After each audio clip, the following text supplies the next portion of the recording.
प्रणाम सब गोटा के। हम छी माधवी झा। एकटा चैतावर गीत लकेलहुँ हन। अहाँ सबके पसंद आयत तो लाइक करब, शेयर करब, सब्सक्राइब जरूर करब। चैत महीना से रघु मोरा गेलै परदेसिया हो रामा। चैत महीना से रघु मोरा गेलै परदेसिया हो रामा। चैत महीना कथी बिनु सुन लागे अमुआ के डरिया। कथी बिनु सुन लागे अमुआ के डरिया। कथी बिनु सुन लागे मनमा हो रामा। कथी बिनु सुन लागे मनमा हो रामा। चैत महीना से रघु मोरा गेलै परदेसिया हो रामा। चैत महीना से रघु मोरा गेलै परदेसिया हो रामा।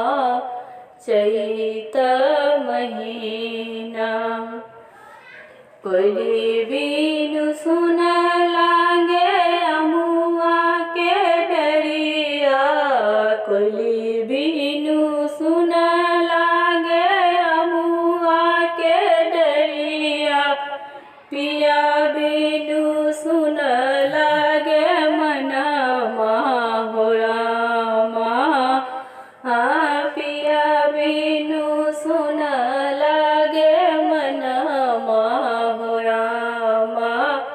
चैत महीना से रघु मोरा गेलै परदेसिया हो रामा। चैत महीना कथी बिनु सुन लागे कमल के फूलबा। कथी बिनु सुन लागे कमल के फूलबा। कथी बिनु सुन लागे मनमा हो रामा। कथी बिनु सुन लागे मनमा हो रामा। चैत महीना से रघु मोरा गेलै परदेसिया हो रामा। चैत महीना भोरा बिनु सुन लागे कमल के फूलबा।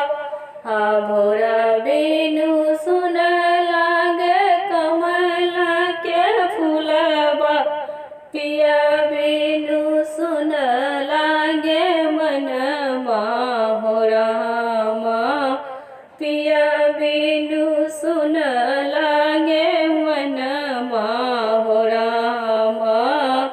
चैत महीना से रघु मोरा गेलै परदेसिया हो रामा।